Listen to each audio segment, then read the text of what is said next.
Hi everyone, welcome to LSSL 5360, Children's Literature for Summer 2018. This is Dr. Lassane, and I want to do a brief review of some of the important parts of the syllabus.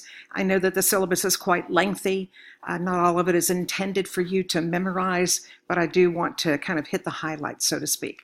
So welcome to the class, and let me kind of page you through a little bit. The first part of the syllabus takes you through some of the important things that are going to happen in the course, starting with where you can find me. We have just recently changed offices. You can now find us in Teacher Education Building, room 139. That's down in the basement as far as I'm concerned. There's the mailing address. Our office numbers, faxes, and emails have not changed as far as we know, so those will still be the same ones as they've always been. My office hours are primarily on Tuesdays. I usually am in the office by 8. It says to 2, but sometimes I'm there till 4. You can also arrange an appointment if you want to come to campus and talk to me. The best way to be in touch with me is through email, or if you use voicemail, the 294-3673 number up here, that will go to my cell phone, and I will receive it as a message when you leave it. So those are two good ways of being in touch with me. I'm not going to read all this to you. I hope you read when you have a chance to read all these things about essential and important objectives. The next important part of this syllabus is the reading list, and I'm sure it's here somewhere. There we go. Sometimes when you save things in a PDF format, you get extra spaces. The textbook for the course is an online textbook. Dr. Perry and I created one a couple of years ago. It's online, it's free. There are links to that at Blackboard, here at Live Binders, and on your syllabus here as well. So no problem there. It's free, and you'll be looking at it, I'm sure, pretty quickly. Now, under required reading, there are 20 books that we will all read as a course. They basically represent the range of literature, different genres, different forms, different formats, and different audiences, from youngest readers to oldest readers that we define in children's literature. So we'll read Hitler Youth by Susan Campbell Bartoletti, good example of nonfiction, as is George Bragg's How They Croaked, the Awful Ends of the Awfully Famous. You could also read How They Choked and They Lost Their Heads, two other books by the same author. We'll read Beverly Cleary's Dear Mr. Henshaw, a great example of realistic fiction, and the first book that dealt with a character whose parents were divorced. Note the copyright date. So a lot of kids didn't see themselves in books prior to the publication of this book. We'll read Martina the Beautiful Cockroach by Carmen Agredidi. You can also listen to this in audio. It's a wonderful version with Carmen doing the storytelling of the book. We will always read Tommy DePaula's Legend of the Bluebonnet. It's just an exquisite story of why there are bluebonnets, why they exist, why they come up year after year. We'll read The Graveyard Book by Neil Gaiman, winner of the Newbery Medal from 2009.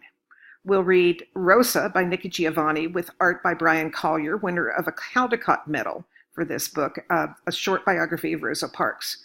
We'll look at a book that frequently is just called the sex book. It's called It's So Amazing by Roby Harris, illustrations by Ed Emberley.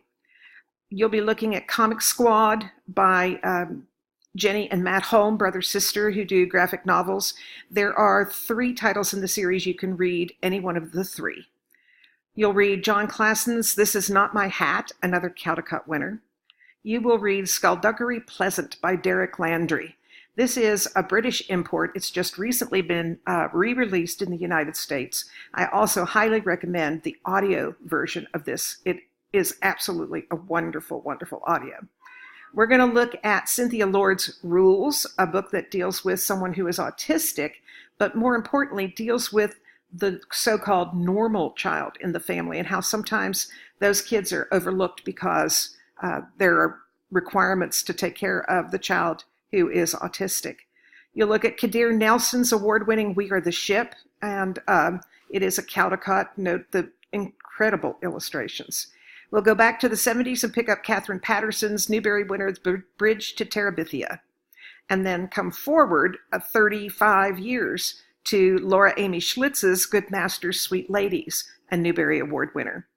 We will read The Astonishing Invention of Hugo Cabret by Brian Selznick, the only Caldecott within recent memory that wasn't a 32-page picture book. It was more like a 632-page picture book. I suspect many of you have seen some of these books already. We will look at The King of All Picture Books, Where the Wild Things Are by Maurice Sendak. We'll spend some time looking at poetry in Marilyn Singer's Mirror, Mirror. We'll laugh, I think, at Lane Smith's It's a Book and at David Wiesner's version of The Three Little Pigs. We will read all those books together, and then you will read one book from each of the following authors, and there are 10 here. So you'll read one book by Kwame Alexander. He's got 4 or 5 for young people out. You'll read one of the science books by Nick Bishop, one of the Wimpy Kids books by Jeff Kinney, one of the nonfiction books by Melissa Sweet, one of Mo Willems' either chapter books or picture books, that's totally up to you, a book by Sharon Draper, a graphic novel, I hope, by Shannon Hale, but you could also read The Princess in Black, one of the Princess in Black series books.